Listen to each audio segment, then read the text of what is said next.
사도신경으로 신앙을 고백하시겠습니다. 전능하사 천지를 만드신 하나님 아버지를 내가 믿사오며 그 외아들 우리 주 예수 그리스도를 믿사오니 이는 성령으로 잉태하사 동정녀 마리아에게 나시고 본디오 빌라도에게 고난을 받으사 십자가에 못 박혀 죽으시고 장사한 지 사흘 만에 죽은 자 가운데서 다시 살아나시며 하늘에 오르사 전능하신 하나님 우편에 앉아 계시다가 저희로서 산 자와 죽은 자를 심판하러 오시리라.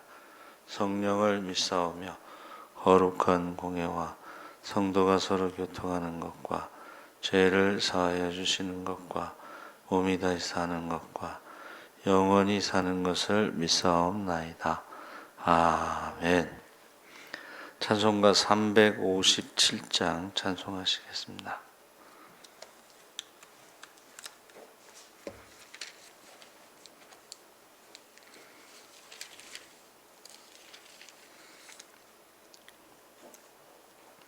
찬송가 357장 찬송하시겠습니다.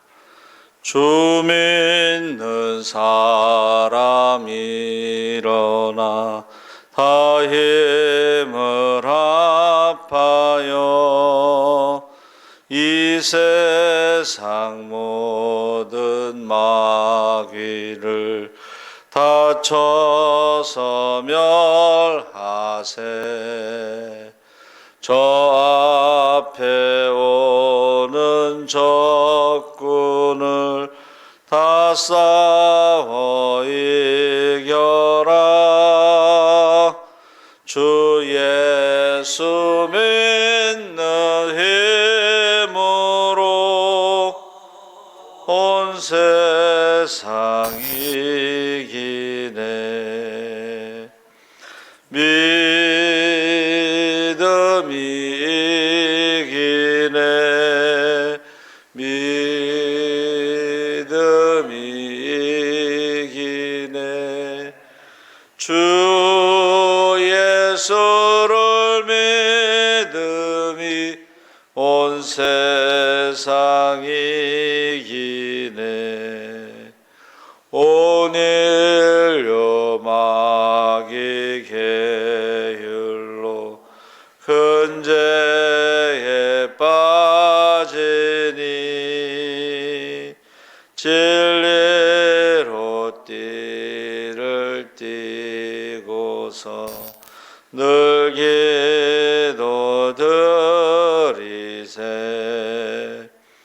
참 믿고 의지하면서 겁없이 나갈 때 주 예수 믿는 힘으로 온 세상 이기네.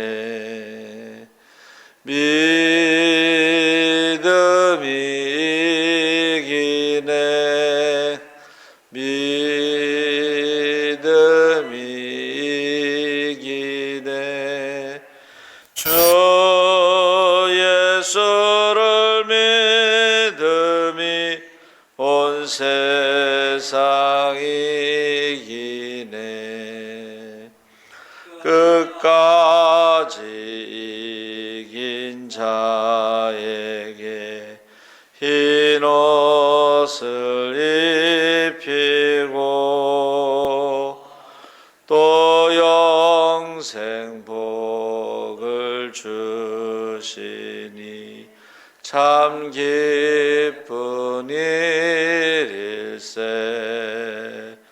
이 어두운 세상 지나서 저 천성 가도록 주 예수 믿는 힘으로 온 세상 이기네. 믿음이 이기네. 믿음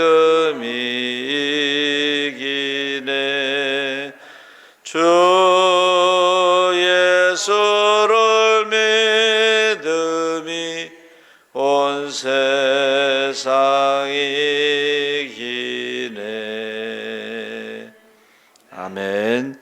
하나님 말씀은 골로새서 3장 1절에서 4절까지 말씀을 보겠습니다. 신약성경 326쪽에 있습니다.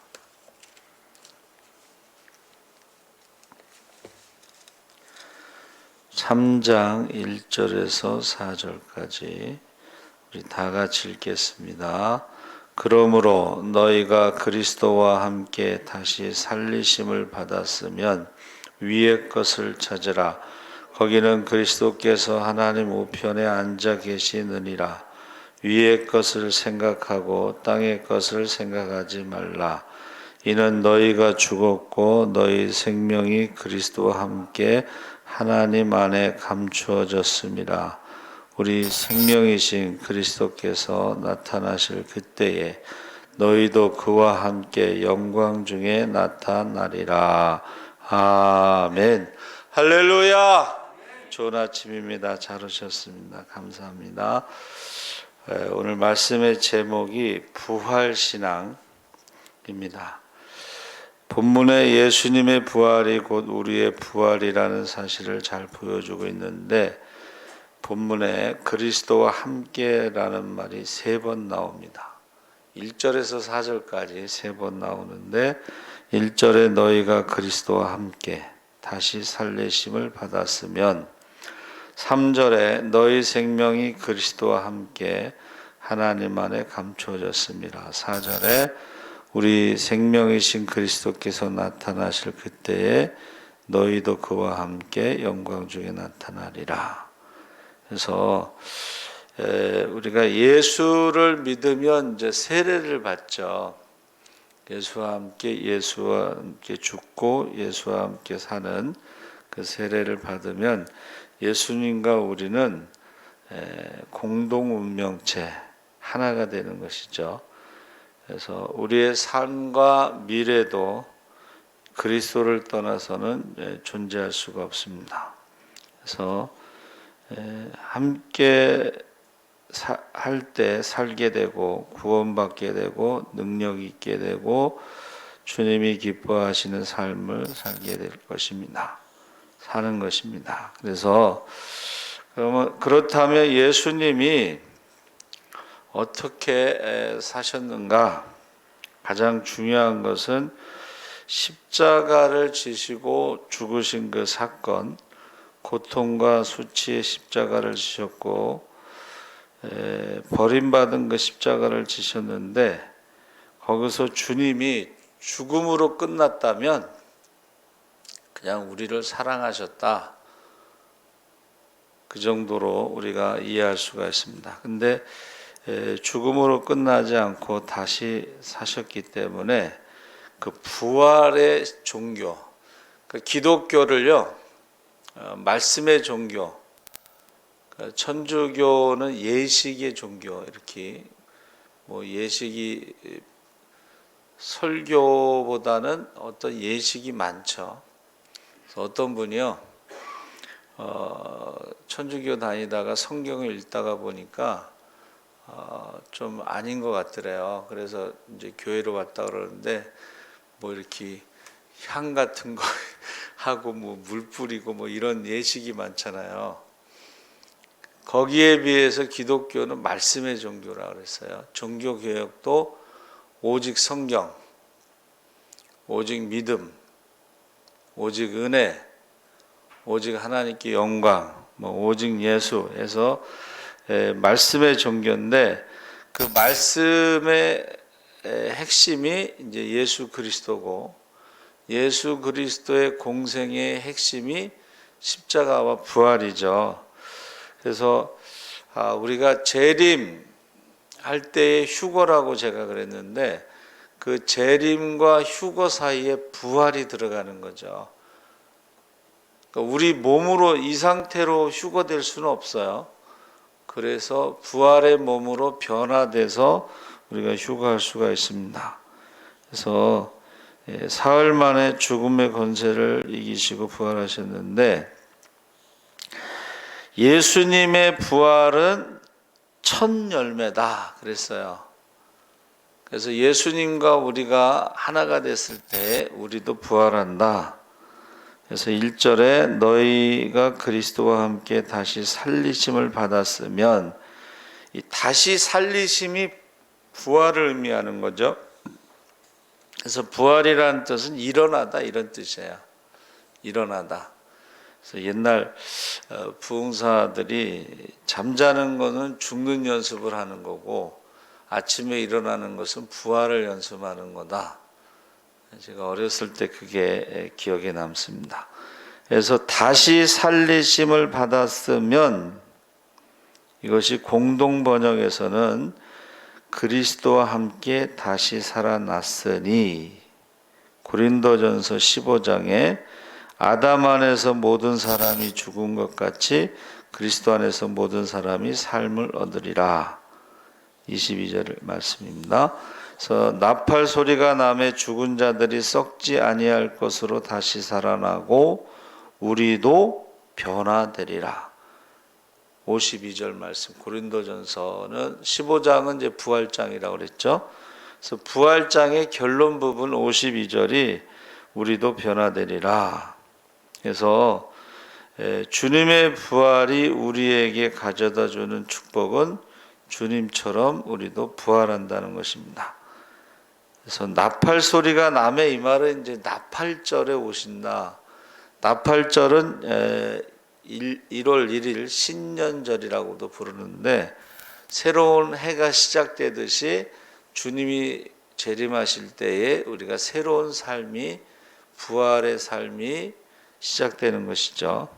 그래서 여기서 변화되리라 이 말씀은 예수님처럼 영광스러운 몸으로 바꿔진다는 것입니다. 부활의 몸. 그래서 우리가 설교학 교수님이 그런 말씀하시더라고요. 부활주일에 나사로 이야기를 하는데, 나사로는 살아난 것이고 부활의 몸으로 변화되지 않고 또 죽었죠. 그래서 예수님의 부활의 몸과 나사로의 다시 살아난 몸은 다르다는 것입니다. 그래서 우리가 부활하고 휴거한 후에 하나님 나라에서 다시 눈물 흘리고 죽음을 당하고 애통하고 아프고 슬픈 모습으로 살아가는 것이라면 그건 축복이라고 할 수가 없죠. 그렇죠? 그래서 다른 변화된 몸을 가지고 살아가는 것이다. 거기에는 눈물도 죽음도 애통도 아픔도 슬픔이 없는 그런 상태를 말하는 것입니다. 그러니까 부활의 몸으로 살아가는 환경은 전혀 다른 새하늘과 새 땅인데, 썩어질 우리의 몸이 영화로운 몸으로 변화되고 육의 사람에서 신령한 사람으로 변화되고, 슬픔이 변하여 기쁨이 되고 저주가 변하여 축복이 되고 눈물이 변하여 찬송이 되는 것입니다. 그래서 사실은 우리가 세례 받고 나서 주님 뜻대로 살기로 하면 변화된 삶을 사는 것이 그게 부활의 삶이죠. 근데 부활의 몸으로 바뀌는 것은 예수님이 재림하실 때에 몸으로 바뀌지만, 그러나 세례 받으면 새로운 삶이 시작되는 것이죠.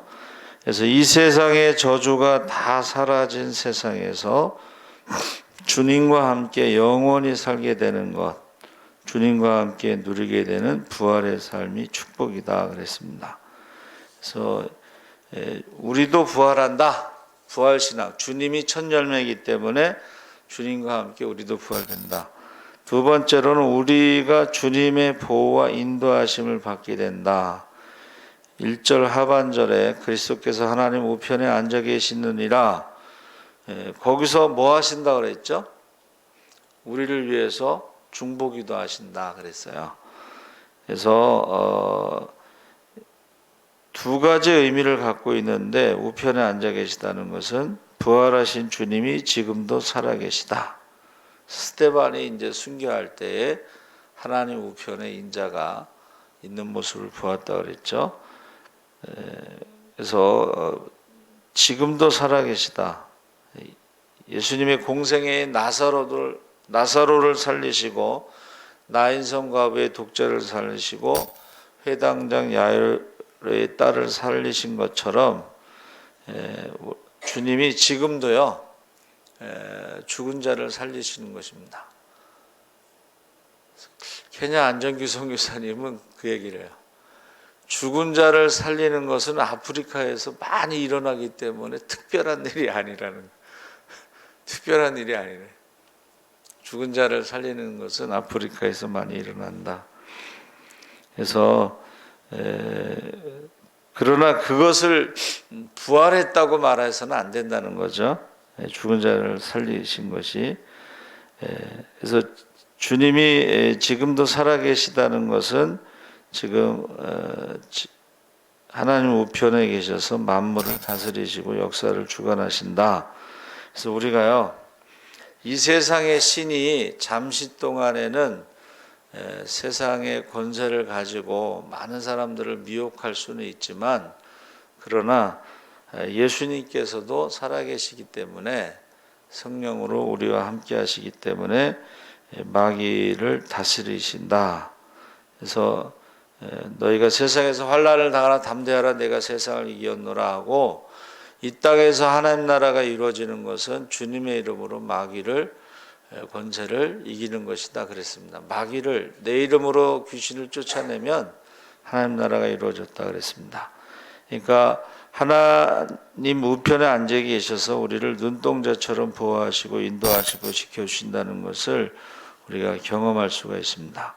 본문 3절에 너희 생명이 그리스도와 함께 하나님 안에 감추어졌음이라는 것은 하나님의 보호를 받는다 하는 것을 의미하고 있습니다. 그래서 하나님이 우리 편이 되어 주시고 우리를 보호하시면, 그러니까 하나님이 보호하시는 것은 전능하신 하나님의 울타리 안에 우리가 있기 때문에 누가 우리를 대적할 수 있고 누가 우리를 해칠 수 있겠는가? 성경에 그 생명싸개라는 말이 나오죠. 다윗이 막 고난 가운데 힘들게 도망 다니는 것 같지만 결국은 하나님의 생명싸개로 보호하고 계시다. 그래서 수많은 전쟁 중에서도 다윗이 뭐 다쳤다 뭐 이런 얘기는 없죠. 하나님께서 보호하신다는 것을 말하고 있습니다. 그래서 사실은 우리가요 혈통의 자녀와 믿음의 자녀를 위해서 기도할 때에 우리가 자녀들을 영원히 지켜줄 수도 없고 함께 할 수도 없기 때문에 어떻게 해서든지 우리가 자녀들에게 믿음의 유산을 물려줘야 됩니다. 예수님만이 세상 끝날까지 너희와 함께 하신다고 그랬지, 우리가 자녀들 세상 끝날까지 함께 할 수 없습니다. 그렇죠? 그래서 엄마 아빠가 죽으면 이제 오빠가 동생들을 좀 챙겨줬으면 하는데, 요새는 또 애들이 생각이 달라요. 엄마 아빠가 죽으면 동생들을 좀 챙겨줘라 그랬더니 내가 왜 챙겨줘야 되냐고. 내가 왜 챙겨줘야 되냐고 그렇게 얘기를 해요. 나도 살기 힘들어 죽겠는데. 그래서 좀 충격적이에요. 여러분, 오빠가 동생을 챙겨주지 않습니다. 우리도 챙겨줄 수 없고, 그러니까 우리가 하나님, 제가요 우리 자녀들에게 물려줄 거는 새벽 기도밖에 없다. 힘들면 가서 기도해라. 그렇게 말하고 있습니다. 세 번째는 주님이 재림 때에 그의 영광 중에 참여하게 된다. 4절에 생명이신 그리스도께서 나타나실 그때에 너희도 그와 함께 영광 중에 나타나리라. 이 나타나시는 것이 재림이죠. 그래서 나팔 소리가 친히 하늘로부터 강림하신다. 이 나팔절 신년절이나 꼭 1월 1일이 아니고 주님이 재림하실 때에 새롭게 시작된다. 이제 그런 의미입니다. 이 신년절은 한 해가 시작된다는 의미이기 때문에, 그래서 주님이 다시 오실 때에 심판주로 오시죠. 그래서 양과 염소를 구별하시고 영생과 영벌을 구별하시고 알곡과 죽종이를 구별하시고 그래서 심판주로 오시는 것입니다. 초림 때는 구세주로 구원주로 오셔서 십자가를 지시지만 재림 때는 이제 심판주로 오시는 거죠. 나누시는 거죠. 그래서 사도 바울이요, 만일 그리스도 안에서 우리가 바라는 것이 다만 이 세상의 삶뿐이면 모든 사람 가운데 우리가 더욱 불쌍한 자다. 고린도전서 15장 19절에 그렇죠. 황금 같은 주말을 다 교회에서 보내잖아요. 그렇죠? 그런데 부활이 없다면 가장 불쌍한 사람으로 살다가 가는 것이다. 그렇게 말하는 것입니다. 부활이 없으면요, 이 세상에서 뭐 사는 게 다 비슷비슷하죠. 믿는 사람이나 안 믿는 사람이나 좀 더 오래 살고 뭐 좀 일찍 가는 경우도 있지만 부활이 없으면 똑같은 거예요. 오히려 더 불쌍하다는 거예요. 안 믿는 사람들은 그래도 노세 젊은 옷에 주말이면 뭐 여행도 가고 맛있는 것도 먹으러 가고 뭐 그러잖아요. 그래서 오히려 부활이 없으면 믿는 사람이 더 불쌍하다 그랬어요. 그래서 유명한 독일의 복음주의 신학자가요, 부활은 예수님의 부활로부터 시작해서 우리 성도의 부활로 끝난다. 예수님 혼자 부활하는 것은 별로 의미가 없다는 거예요. 예수님이 죽고 하늘에 미리 돼서 떨어져 죽으신 것은 많은 열매를 맺기 위한 것이기 때문에 우리의 부활로 끝난다. 우리는 예수님의 부활과 우리의 부활 두 개의 부활 사이에 살고 있다. 그러니까는 예수님이 부활이 첫 열매고 재림하실 때에 우리가 또 부활하는 그 사이에 우리가 살고 있다 그랬습니다. 그래서 예수님과 우리는 하나의 공동 운명체다. 예수님이 죽음의 권세를 이기시고 사흘 만에 부활하셔서 능력의 주님이 되신 것처럼 우리도 부활 신앙으로 죽음을 두려워하지 않는 그런 신앙으로 세상이 감당할 수 없는 믿음의 영웅으로 살아가는 것입니다. 그래서 재림하실 때에 우리가 부활의 몸으로 변화된 후에 휴거하는 것이죠. 그래서 마태복음 22장 23절에 사두개인들이 부활이 없다고 했을 때에 예수님께서 대답하시되 너희가 성경도 하나님의 능력도 알지 못하는 거로 오해하였도다. 부활 때에는 장가도 아니가고 시집도 아니가고 하늘에 있는 천사들과 같으니라. 그래서 이 부활에 대해서 성경도 하나님의 능력도 알지 못하고 오해하는 경우가 있다는 것입니다. 그래서 이 아나스타시스 부활은 일어나다 이런 뜻이에요. 근데 일어나는 것이 위로 올라간다 이런 뜻도 있어요. 그러니까 부활의 몸으로 일어나서 하나님이 우리를 하늘로 공중으로 부르시는 휴거, 그런 두 가지 의미를 다 가지고 있습니다. 또 회복, 출발, 떠나다. 우리가 발인 예배 드릴 때 발인이 떠나다 이런 뜻이죠. 그래서 우리가 죽어서 떠나는 경우도 있지만 우리가 재림하실 때는 부활의 몸으로 변화돼서 위로 휴거되는 떠남이 있죠. 그래서 누가복음 22장 44절에 엠마오로 가는 두 제자에게 또 이르시되 내가 너희와 함께 있을 때에 너희에게 말한 바 곧 모세의 율법과 선지자의 글과 시편에 나를 가리켜 기록된 모든 것이 이루어져야 하리라 한 말이 이것이라 하시고, 그렇다면 모세의 율법에도 부활에 대해서, 선지자의 글에도 부활에 대해서, 시편에도 부활에 대해서 기록되어 있다. 그래서 창세기 모세오경의 첫 번째 부활의 이야기가 창세기 3장 15절의 여자의 후손인데, 여자의 후손은 내 머리를 상하게 할 것이요 너는 그의 발꿈치를 상하게 할 것이니라. 이게 십자가 사건이죠. 여자의 후손이 뱀의 후손의 머리를 상하게 하고 뱀의 후손이 여자의 후손의 발꿈치를 상하게 하는 것이 십자가 사건이에요. 그래서 이 십자가 사건이 바로 부활 사건하고 여자의 후손과 연결되어 있다 하는 것입니다.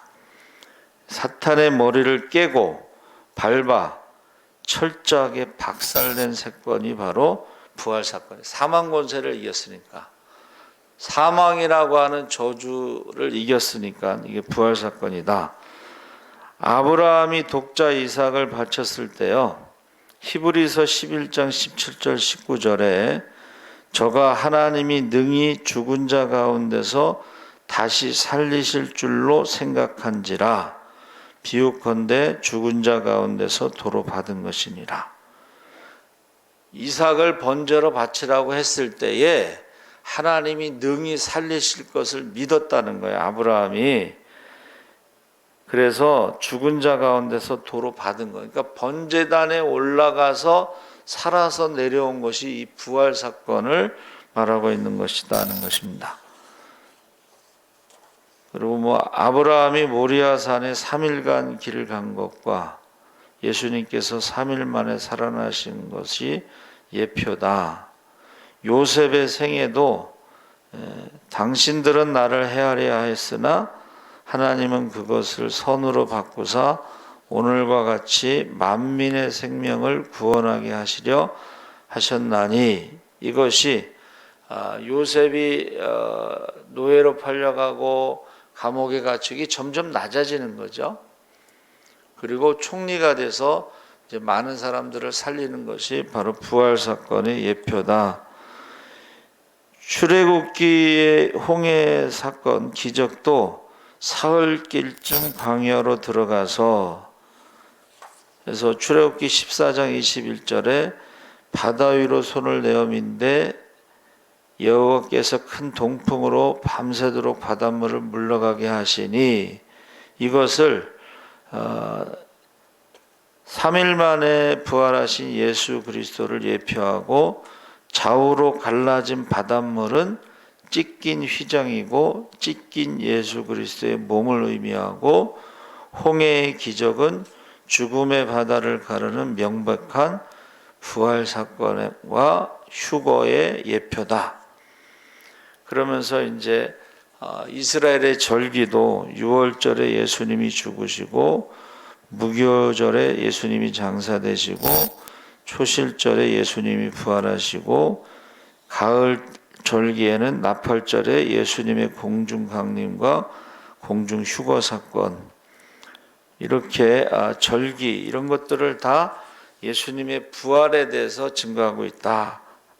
그래서 고린도전서 15장 20절에 이제 그리스도께서 죽은 자 가운데서 다시 살아 잠자는 자들의 첫 열매가 되셨도다.